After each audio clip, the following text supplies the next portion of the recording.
भगवान शिव का वृषभ अवतार। भगवान शिव के 19 अवतारों में से उनका 10वां अवतार ही वृषभ अवतार कहलाता है। इस अवतार की महिमा भगवान विष्णु के साथ भी जुड़ी हुई है।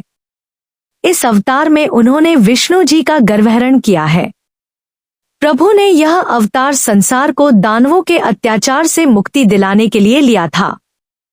महादेव के इस अवतार की कहानी का उल्लेख शिव पुराण में पाया जाता है।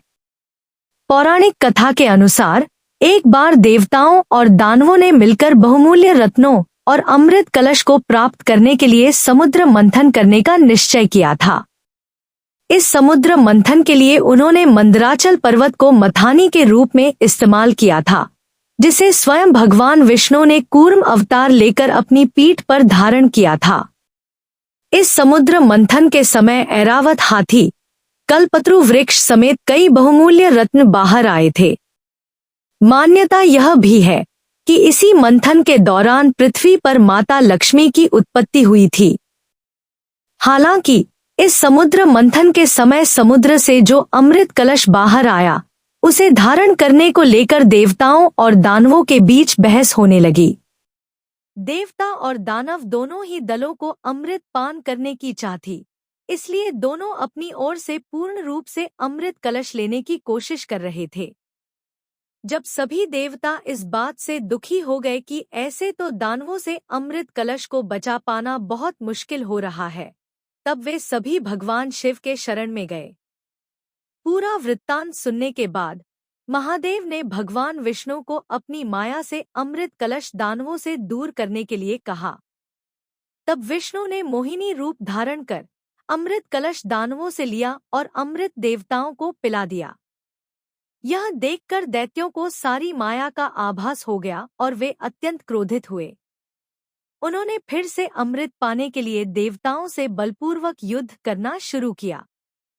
इस बार भगवान शिव और विष्णु की कृपा से देवता विजयी हुए और विष्णु जी ने असुरों को पाताल लोक लौट जाने के लिए कहा।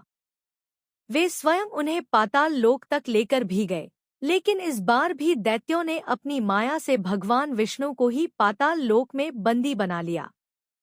दानवों का अत्याचार अब और बढ़ गया।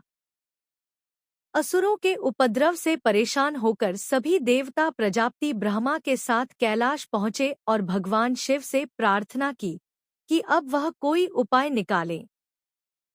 देवताओं की बात सुनकर महादेव ने तब उन्हें शांत होने को कहा और उन्हें आश्वासन दिया कि वे भगवान विष्णु को अवश्य ही मुक्त करवा लेंगे। ऐसा कहते हुए महादेव ने अपना वृषभ अवतार लिया और भयंकर गर्जना के साथ पाताल लोक की ओर चल पड़े। वहां जाकर अपने सींग और खुरों से उन्होंने सभी दैत्यों का अंत करना शुरू किया। वहीं दूसरी ओर इतने दिनों तक दैत्यों के साथ रहते हुए भगवान विष्णु को भी असुरों ने अपने दल में मिला लिया था। तभी भगवान विष्णु भी महादेव के वृषभ अवतार को रोकने के लिए आगे आए और उनसे युद्ध करने लगे। भगवान विष्णु ने वृषभ अवतार पर कई प्रहार किए, लेकिन वृषभ अवतार ने उन सभी प्रहारों को अपने सींग से काट दिया। इसके बाद वृषभ अवतार ने विष्णु को दैत्यों की माया से आजाद किया और विष्णु ने महादेव के वृषभ अवतार को तुरंत पहचान लिया। भगवान विष्णु ने तब महादेव से क्षमा मांगते हुए स्वर्ग लोक लौट जाने की अनुमति मांगी। भगवान शिव ने तब विष्णु जी से उनका सुदर्शन चक्र ले लिया और उन्हें तेजसूर्य नामक एक दूसरा चक्र प्रदान किया। इसके बाद भगवान शिव भी वहां से अंतर्धान हो गए। इसके बाद वृषभ अवतार ने विष्णु को दैत्यों की माया से आजाद किया और विष्णु ने महादेव के वृषभ अवतार को तुरंत पहचान लिया।